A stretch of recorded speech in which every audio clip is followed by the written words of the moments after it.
Okay, hello again. This is Christian down here in Santiago, Chile, and this is a video response to a thread started by my buddy Chris Propfe, musically obsessed.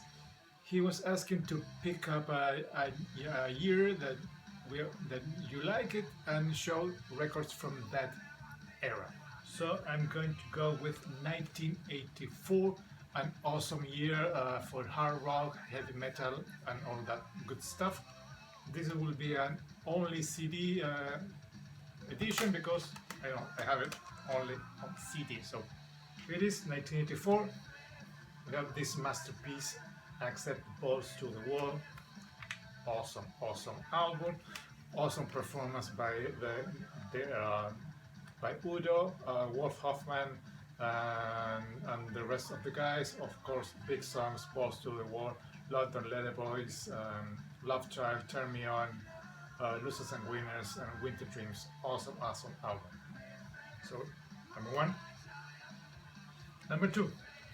This is an EP that AC/DC put out. This 1974 Jailbreak. And as we all know, it only has 5 songs. There you have it. But really good one.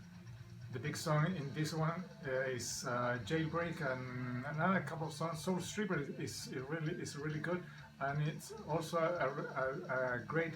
They put a great cover of Baby Please Don't Go. So there it is, AC/DC.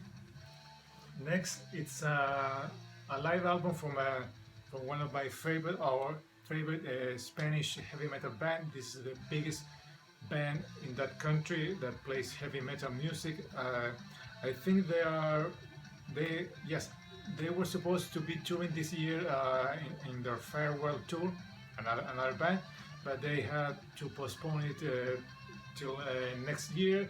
So if you have the chance to watch them, I strongly suggest, because it's supposed to be the last time. And this album is Balón Rojo en Vivo. This is a concert. This is a live concert that they recorded in Madrid back in 1983, I think, and they put it out in 1984. Really good one. Next we have, of course, one of the biggest albums by this band, Def Leppard, Pyromania. This is the deluxe edition, 2 CDs.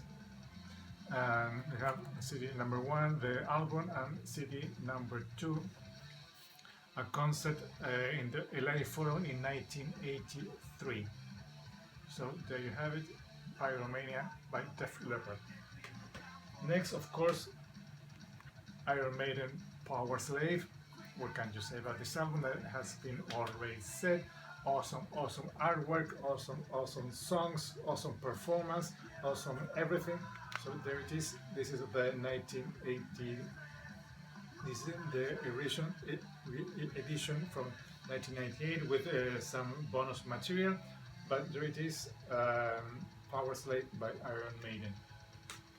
Next we have Defenders of the Faith.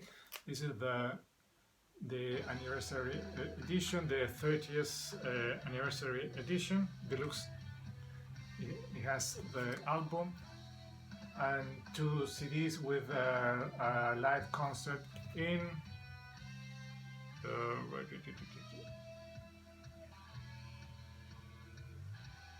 Long Beach Arena. There it is. Sorry. If you don't know it, it comes in a slipcase, and you have the sorry. Oops. Bear with me. Oh, there it is. You have the original artwork, and there it goes like this. You have 2 CDs. There are one over there.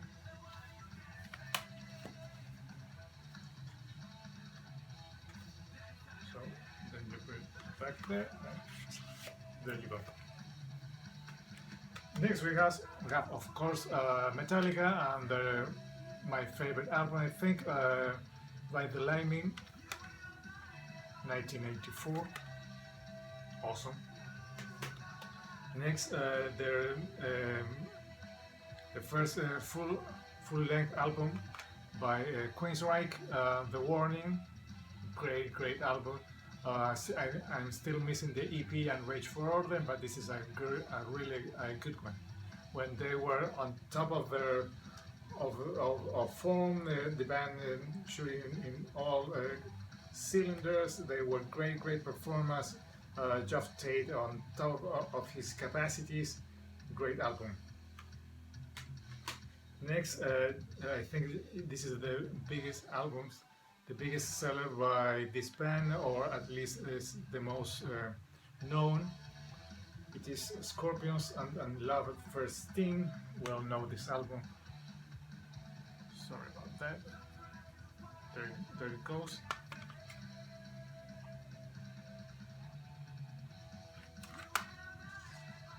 And after this album, it came to that big tour, Worldwide Live, that tours all America and Europe and the Middle East and on the Far East, and they did their first show here in South America at the first Rock in Rio in 1985, supporting this album. Next, it's an EP from by the biggest band from Ireland, and it's U2 Under the Blood Red Sky, 8-song EP, really good one. They were on tour supporting, I think it was War, the album, I think. Don't quote me on that. They put out some really good songs. Next, of course, 1984, Van Halen, 1984. A good one, not as good as their previous one. Eddie Van Halen was trying to approach more keyboards, so that's the sound that we get on this album. But some good tunes that maybe we don't need to hear them anymore, like Jump or Panama. But there are some good songs like Hot for Teacher, Top Jimmy, and House of Pain. If you're tired of Panama and Jump, you can check those other songs. So there it is. And finally, I think the best album from this band before they become hugely successful, and with the next album they became even bigger, but they kind of changed their sound. They move from the more blues oriented into more hard rock, hair metal, glam, and I'm talking, of course, Whitesnake and the album Slide It In, with John Sykes on guitar, replacing Bernie Marsden, who recorded the tracks originally. As I've been told, or we already know, David Coverdale was asked to make some changes, and that's why he brought in John Sykes to do some touches on the guitar work that the original player did. So that's why we have two editions of this album, one with the US mix, another with the UK mix. The UK mix is the original one that it was recorded by Bernie Marsden, and the US edition, the US mix, it has John Sykes on it. So that's it. Those are my picks from 1984. Thanks, Chris, for having this thread. It was a really fun to go and dig into my collection. So to pick up a year that I think it's one of the really good one in that decade. Hope you like it. Thanks for watching. See you in the next time. Bye bye.